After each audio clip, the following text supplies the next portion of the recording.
अस्सलाम वालेकुम। आज हमारी वीडियो का जो टाइटल है वो है लेक्चर नंबर 4 क्लास 11 का, जिसका टाइटल है application and use of computer. यानी कंप्यूटर कहाँ इस्तेमाल होता है और किस तरीके से उसको इस्तेमाल किया जाता है, इसके मुतालिक हमारे पास एक छोटा सा चैप्टर है।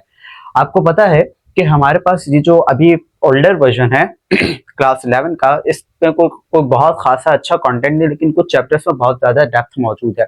ठीक है, तो उम्मीद लगाई जा सकती है कि जो अपनी नई बुक आने वाली है उसमें बहुत ज्यादा अच्छी जो है चीजें होंगी, तो मजा आएगा पढ़ने में और पढ़ाने में। तो हम चलते हैं अभी इस सवाल की जानिब। इस चैप्टर को अब चूंकि ऐड है हमारे पास, तो हमने इसको कवर तो करना ही है। तो 2027 के बोर्ड एग्जाम के मोस्ट इंपॉर्टेंट क्वेश्चंस की सीरीज का लेक्चर नंबर 4 है क्लास 11 का। इसी तरीके से तमाम क्लासेस के भी चल रहे हैं, ये क्लास 11 का 4 है। शॉर्ट का पहला सवाल हमसे पूछता है कि how computer can be useful in medical sector.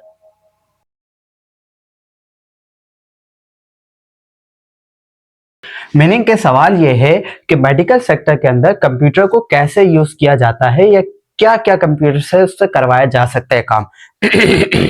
देखो भाई, आप सबको पता है कि कंप्यूटर आजकल हमारे किस मदद में आ रहा है, जैसे कि सीटी स्कैन, ठीक है, एमआरआई, ये तमाम काम है जो हम कंप्यूटर की मदद से कर सकते हैं। किस फील्ड के अंदर? मेडिकल सेक्टर के अंदर। इसके अलावा हम क्या करते हैं, आपके पास वाइटल साइन मशीन, जिससे आप वाइटल्स को चेक कर सकते हैं। थर्मोमीटर इस काइंड ऑफ कंप्यूटर, ठीक है, क्योंकि कैलकुलेशंस को बताता है। और इस तरीके से हमारे पास और भी बेशुमार चीजें हैं जो हम कंप्यूटर की मदद से परफॉर्म करते हैं। सबसे इंपॉर्टेंट चीज इसके अंदर surgery, that can be possible with the feature of robots और you can say AI, ठीक है, जो कि पॉसिबल हुआ भी है। सही, पॉसिबल हुआ भी है और हो भी रहा है। हम क्या कर रहे हैं कि भाई कंप्यूटर को मेडिकल सेक्टर के अंदर इस तरीके से इस्तेमाल कर रहे हैं कि हमारे रोजमर्रा के काम को आसान करे। जैसे आपको पता है कि हर बिजनेस के अंदर तो कंप्यूटर इस्तेमाल हो रहा है, हर दुकान हो, हर जगह हो, हर मकान हो, जगह जगह कंप्यूटर है, हर किसी के जेब में कंप्यूटर है। तो कंप्यूटर तो इस्तेमाल हो रहा है, लेकिन यहाँ पर जो कि स्पेसिफिक सवाल किया कि मेडिकल सेक्टर में कंप्यूटर का इस्तेमाल हो रहा है, तो ये कुछ इसकी एग्जांपल्स है। इसके अलावा भी हो सकती हैं, वो आप फिगर आउट कर सकते हैं।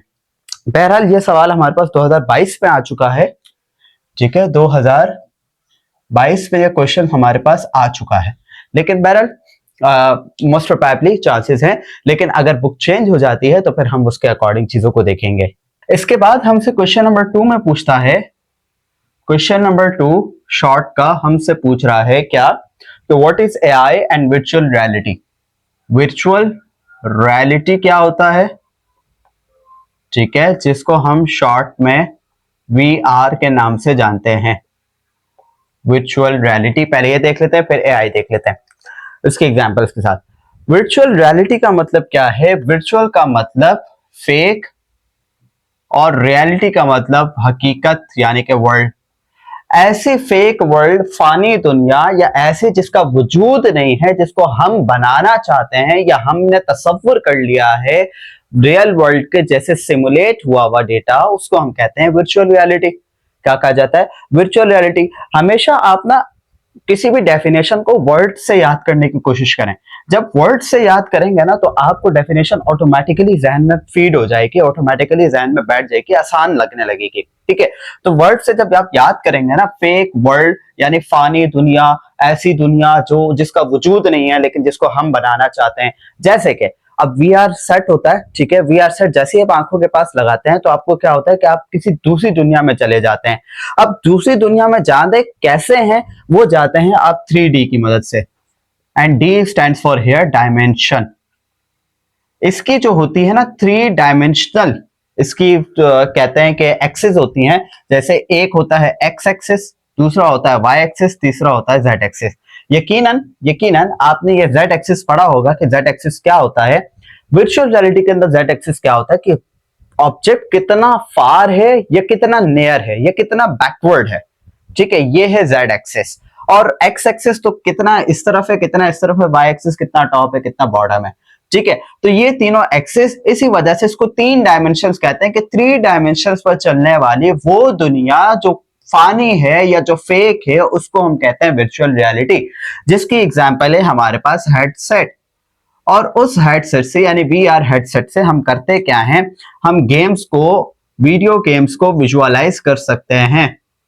हम कोई भी रियलिटी बेस्ड या फिर जैसे मिसाल के तौर पर मैंने कोई घर बनाया है उसकी सिमुलेशन भी यही होती है कि कोई चीज रियल में बिल्ड करने से पहले उसका प्रोटोटाइप, ठीक है, उसका प्रोटोटाइप हम देख सकते हैं। तो इसकी बेशुमार और भी एग्जांपल्स हैं। जो भी आपने फेक वर्ल्ड में बनाना है, जो भी आपने चेक करना है, अक्सर आप गेम जोन में जाते हैं, ठीक है, गेम जोन में जाते हैं या कहीं पर मेला लगता है या व्हाट्सएवर जो भी होता है, वहां पर आपको ये हेडसेट मिलेंगे और शायद कभी आपने एक्सपीरियंस भी किया हो कि कैसे नजर आते हैं। उसमें आप गेम्स भी खेलते हैं, अच्छा उसमें मोशंस भी डिटेक्ट होती हैं। अगर लेट से आपने वो लगा के आपने जो है कोई बैट बॉल वाली गेम खेल रहे हैं या कोई हॉकी या इस तरह की कोई किक वाली गेम खेल रहे हैं, तो वो जो मोशन सेंसर्स होते हैं वो भी इसको सेंस कर रहे होते हैं। तो बहरहाल ये एप्पल का तो एक एडवांस हेडसेट आया है जिसकी मदद से बहुत टाइम पहले आया है, शायद 2024-25 के अंदर आया होगा।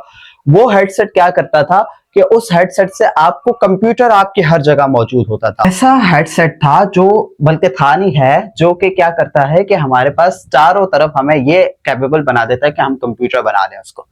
तो खैर बहरहाल इसकी और भी बहुत सारी एग्जांपल्स हो सकती हैं, लेकिन हम चलते हैं क्वेश्चन नंबर 2 के दूसरे पार्ट की जाने, जिसका दूसरा पार्ट है आर्टिफिशियल इंटेलिजेंस। अब आर्टिफिशियल इंटेलिजेंस क्या होती है ये भी बात सबको पता है, ये भी बात सबको पता है। अगर मैं इसको उर्दू में लिखूं तो मस्नूई जहानत, ठीक है, मस्नूई जहानत is known as artificial intelligence, यानी ऐसी जहानत, इंसानों जैसी ऐसी जहानत जो मस्नूई हो, इंसानों ने ही बनाई हो, उसको कहेंगे आर्टिफिशियल इंटेलिजेंस। अब ये करती क्या है, ये कैपेबल है, artificial intelligence is capable of performing task, यानी ये टास्क परफॉर्म करने के कैपेबल है। कौन से टास्क, दैट टिपिकली, यानी कम से कम, that typically require human intelligence, यानी कि जिसको ह्यूमन इंटेलिजेंस तो रिक्वायर है लेकिन शायद किसी हद तक बहुत कम रिक्वायर है।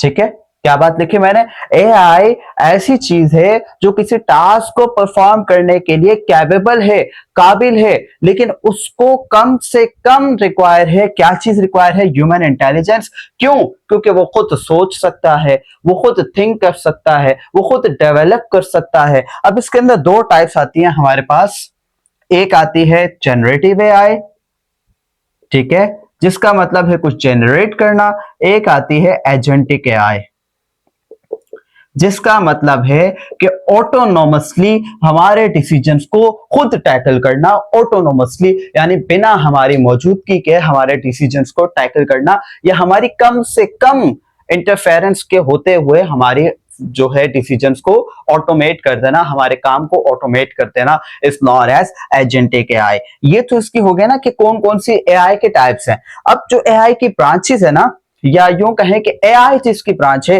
वो है हमारे पास मशीन लर्निंग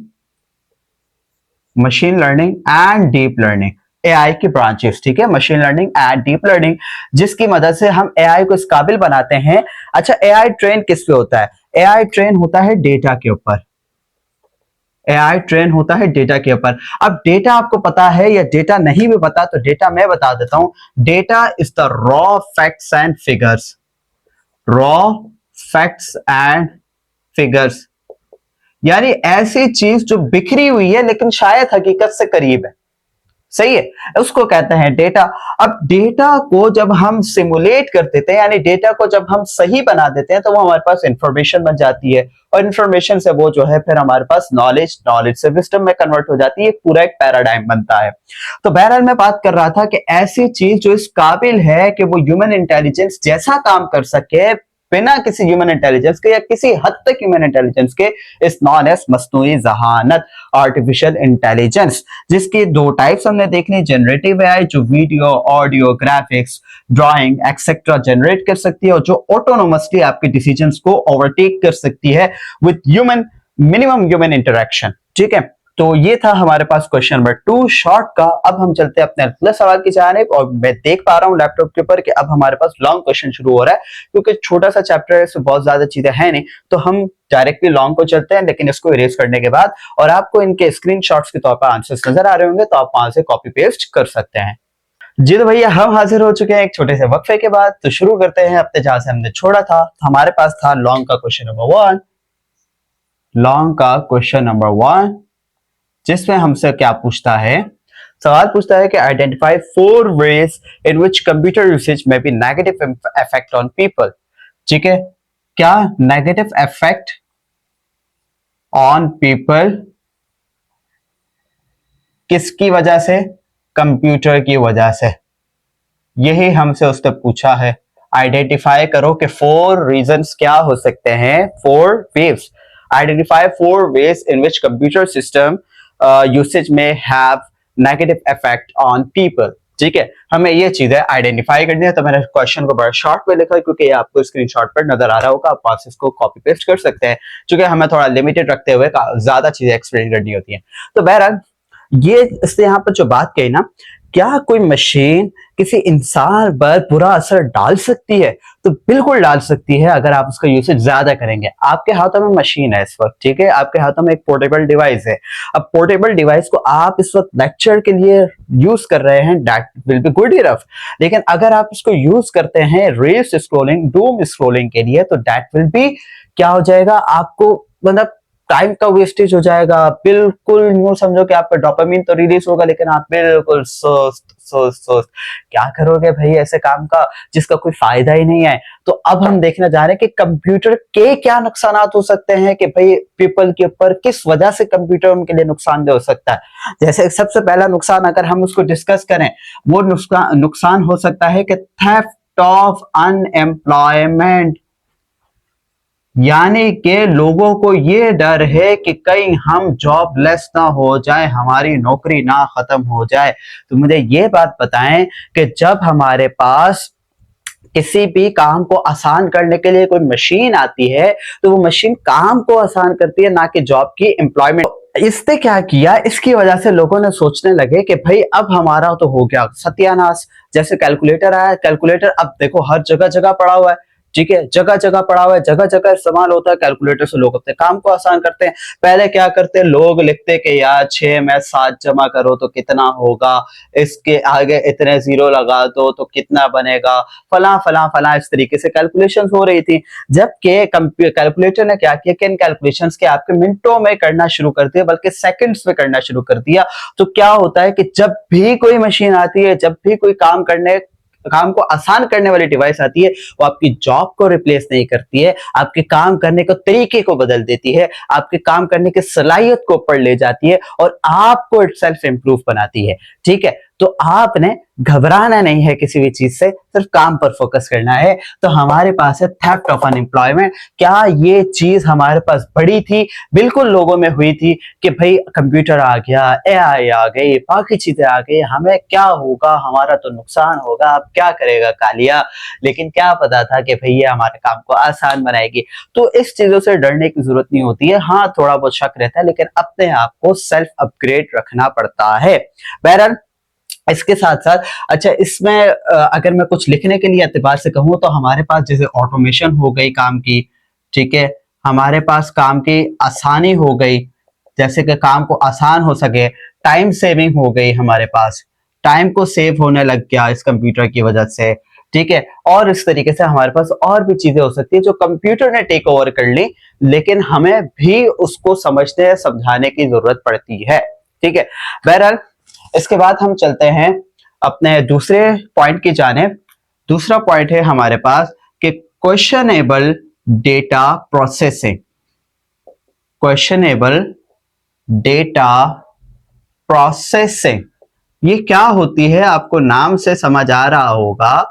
ठीक है, मैंने पहले भी आपसे कहा कि अभी भी आपसे कह रहा हूं कि डेफिनेशंस को उनके नाम से, उनके उर्दू मतलब से याद करो, क्योंकि आप उर्दू को अच्छे से समझ पाते हो।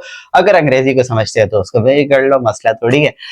तो क्वेश्चनेबल डेटा प्रोसेसिंग यानी कि ऐसे डेटा की प्रोसेसिंग डेटा मैंने आपको पीछे बताया, डेटा की प्रोसेसिंग, उसको इंफॉर्मेशन में कन्वर्ट करना, वो क्वेश्चनेबल हो सकता है अगर उसके अंदर एरर्स आ गए। और ह्यूमन एरर आपको पता है एरर कौन सा, ह्यूमन एरर कॉमन होता है अगर इंसान ऐसे करके काम कर रहा होगा तो ह्यूमन एरर कॉमन है। ठीक है, अगर ऐसे जमाइयां लेकर ऐसे सुस्त होकर काम करेगा तो ह्यूमन एरर कॉमन है। जबकि कंप्यूटर ने उसको क्या किया, कंप्यूटर ने उसको ओवरकम किया और ह्यूमन एरर को बहुत ज्यादा रिप्लेस कर दिया, बल्कि ना होने के बराबर कर दिया, क्योंकि मशीन है वो गलती तो करेगी नहीं, लेकिन गलती उस वक्त करेगी जब आप गलत डेटा फीड करेंगे। जब आप गलत डेटा फीड करेंगे तो वो क्या करेगी, गलती तो करेगी। मशीन है, उसके पास तो जो डेटा है वो उस पर काम करके आपको जवाब देगी, अदरवाइज उसको नहीं पता। ठीक है, अब हम चलते हैं अपने तीसरे पॉइंट की तरफ। तीसरे पॉइंट में हमसे कहता है कि डीपर्सनलाइजेशन। डीपर्सनलाइजेशन, वर्ड डीपर्सनलाइजेशन से क्या मुराद है कि वो पर्सनल नहीं होता। कंप्यूटर कभी भी पर्सनल नहीं होता। कंप्यूटर आपको किस चीज से जानता है, किसी न किसी आईडी से जानता है, किसी न किसी नंबर से जानता है। जैसे कि आपका स्टूडेंट आईडी होता है, कंप्यूटर के अंदर उस चीज का रिकॉर्ड है कि आपकी स्टूडेंट आईडी क्या है। लेट्स से मेरी है 091, तो कंप्यूटर मुझे इस तरीके से जानता है कि भाई मेरी आईडी 091 है, इस बंदे का ये है। मिसाल के तौर पर लेट्स से दी हुई थी एप्लीकेशन, ठीक है, मैंने क्या दी हुई थी, एक एप्लीकेशन दी हुई थी। उस एप्लीकेशन के अंदर कुछ फीलिंग्स लिखी हुई थी, कुछ फीलिंग्स को मैंने वहां पर लिख दिया हुआ था कि मेरी ये फीलिंग होने वाली है। लेट्स से इसको ऐसे एग्जांपल लेते हैं, मैंने लोन लिया हुआ था, कैसे लोन की एप्लीकेशन ली थी, लोन लिया मैंने। अब कंप्यूटर के अंदर ये डेटा फीड कर दिया गया है कि आपने अगली तारीख की, अगले महीने की 10 तारीख को लोन रिटर्न करना है। जबकि लोन रिटर्न नहीं होगा तो आपको हर अगले दिन में 100 रुपए, 200 रुपए, 500 रुपए इजाफी चार्ज होते रहेंगे। ठीक है, मशीन है, मशीन काम करती रहेगी, लेकिन उसको ये नहीं पता है कि आपकी उस वक्त सिचुएशन क्या चल रही है। खुदा ना खास्ता आपके साथ और कोई मसला चल रहा हो 10 तारीख के राउंड अबाउट, 5 को, 8 को, 12 को, कुछ ना कुछ और मसला चल रहा है, लेकिन मशीन तो नहीं समझेगी, क्योंकि मशीन के बाद ना फीलिंग्स है, ना जज्बात है, ना कुछ है, ना काज है। ठीक है, तो मशीन को तो ये पता है कि मैंने हर तारीख के बाद इस पे 200 रुपए का फाइन लगाते जाना है। तो यहां पर बात आती है डीपर्सनलाइजेशन की, क्योंकि वो आपको पर्सनली नहीं जानता ह्यूमन के बनिस्बत, वो आपको आईडी नंबर से जानता है। अगर आईडी नंबर पे लिखा हुआ है कि 10 तारीख के बाद 200 रुपए फाइन चार्ज होगा तो होगा, बोला तो करने का। ठीक है, तो करने का तो क्या है, यह हमारे पास ये इस तरह से करता रहेगा। जबकि हमें, इंसान क्या होता है, वो जज्बात को समझ जाते हैं, वो फीलिंग्स को देखते हैं, वो परख लेते हैं, वो जाके विजिट कर लेते हैं, वो प्रूफ्स पर बात करते हैं। जबकि इसको ऐसा कुछ भी नहीं पता, ये लकीर का फकीर है, जो दोगे वो करेगा, नहीं दोगे नहीं करेगा। जैसे आपकी तरह आपको काम मिल रहा है तो आप कर रहे हो, अगर आप इस पर रिजल्ट बेहतर जाते हैं तो अच्छा करोगे, नहीं तो नहीं करोगे। सिंपल से आप जैसी तो मिसाल है इसकी। तो आगे चलते हैं, हमारे पास आगे है हमारे पास प्राइवेसी इश्यूज या फिर प्राइवेसी कंसर्न्स। देखो, जब चीज कोई भी डिजिटली हमारे पास मौजूद होती है ना, तो उसके कुछ ना कुछ जो है फवाइद, नुकसानात हमारे पास होते हैं। अब जैसे ये मशीन जो है हमारे पास डिजिटली मौजूद है, तो उसके अंदर सारा डेटा डिजिटली मौजूद है। हर data packet by packet, bits by bits and bytes by bytes इसके अंदर ट्रांसफर हो रहा है। तो क्या होता है कि इसके अंदर हमारे पास हैकिंग के, या इसको मैं आसान लफ्जों में बोलूं, साइबर क्राइम के खदशात बढ़ जाते हैं। साइबर क्राइम यानी ऑनलाइन क्राइम, कोई भी क्राइम जो कंप्यूटर की मदद से किया जाता हो, वो खदशात बढ़ जाते हैं। तो ये क्या होता है कि हमारा फाइल, अगर हम उस पर ऑथेंटिकेशन, वेरिफिकेशन, 2 फैक्टर ऑथेंटिकेशन ना उस पर इंप्लीमेंट करें, तो शायद हमें नुकसानात ज्यादा उठाने पड़े, क्योंकि हमारा पर्सनल डेटा लीक हो सकता है। अच्छा, हैकिंग के या फिर फिशिंग के भी बहुत सारे तरीके हैं, जैसे ईमेल फिशिंग हो गई, एडवेयर हो गया, स्पाईवेयर हो गया, वायरस, बेसिकली मालवेयर्स की सारी टाइप्स जितनी भी है वो साइबर क्राइम की कैटेगरी के अंदर आती हैं। अब मालवेयर क्या है, एक किस्म का वायरस है जिसके अंदर सारे वायरस बोले तो एक ये समझो कीड़ा है जिसके अंदर सारी चीजें आ जाती हैं, और वो मुख्तलिफ उसकी इकसाम, मुख्तलिफ किस्म के कीड़े हैं। ठीक है, तो जो कोई फायदा देता है, कुछ नुकसान देता है, लेकिन उस पर जो डिस्कस है वो सारे नुकसान ही देते हैं। तो बहरहाल आपने इन चीजों से बचना है और अपनी चीजों को ऑथेंटिकेट करना है किसी ऐसी पार्टी के साथ या किसी ऐसे ऑथेंटिकेटर के साथ जहां से आपका डेटा ब्रीच ना हो सके, या उसको ऐसे लॉकर में जाके बंद करते ना कि जहां जिसकी चाबी तो आपको भी नहीं पता कहाँ रखी है। तो बहरहाल ये पता होना चाहिए। इसके बाद है हमारे पास एक इसका कॉन्सेप्ट बेस्ड क्वेश्चन जो कि हमसे पूछता है, यहीं पर ही लिख देता हूं क्योंकि स्पेस बहुत है हमारे पास। कॉन्सेप्ट बेस्ड क्वेश्चन लॉन्ग हमारे पास एक ही था, ठीक है। कॉन्सेप्ट बेस्ड क्वेश्चन में हमसे पूछता है कि how can a computer device useful in our daily life. Computer daily life में कैसे इस्तेमाल होता है, या वो कौन सी डिवाइस है जो हमारी डेली लाइफ में इस्तेमाल होती है। बेशक कंप्यूटर है, मोबाइल है, कंप्यूटर है, कोई भी चीज है, कहीं भी है, चाहे वो एजुकेशन हो, चाहे वो इंटरटेनमेंट हो, चाहे वो इंफोटेनमेंट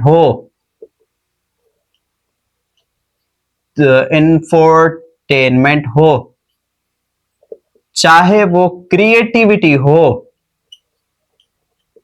चाहे वो आर्ट्स हो, चाहे वो कैश इन और आउट हो, या चाहे बिजनेस हो। अगर बिजनेस को मैं और एलाबोरेट करूं तो ई कॉमर्स हो, ऐसा कुछ भी हो सकता है। लेकिन हर पर्पस के अंदर, हर जगह पर, हर मकसद के लिए कंप्यूटर को इस्तेमाल किया जाता है। उम्मीद है समझ आया, ठीक है, कोई मुश्किल तो नहीं, होनी भी नहीं चाहिए भाई। इस चैप्टर के अंदर ऐसी बात ही क्या है, सिर्फ कहने की तो बातें हैं और सारी आपको माशाल्लाह से आप तो है एक्सपर्ट, आपको तो पता होगा। तो लेकिन हमने चूंकि चैप्टर्स के अकॉर्डिंग उसको कवर करना था, जो कि हम कर चुके हैं। तो बहरहाल आपको इसके स्क्रीनशॉट नजर आ रहे होंगे, इसका भी और इसका भी। तो यहां तक था हमारा लेक्चर नंबर 4 क्लास 11 का। लेक्चर नंबर 5 के लिए आप इंतजार कीजिए, कुछ ही दिनों में आपको वो भी मिल जाएगा। अब तब तक के लिए मुझे दीजिए इजाजत, अल्लाह हाफिज।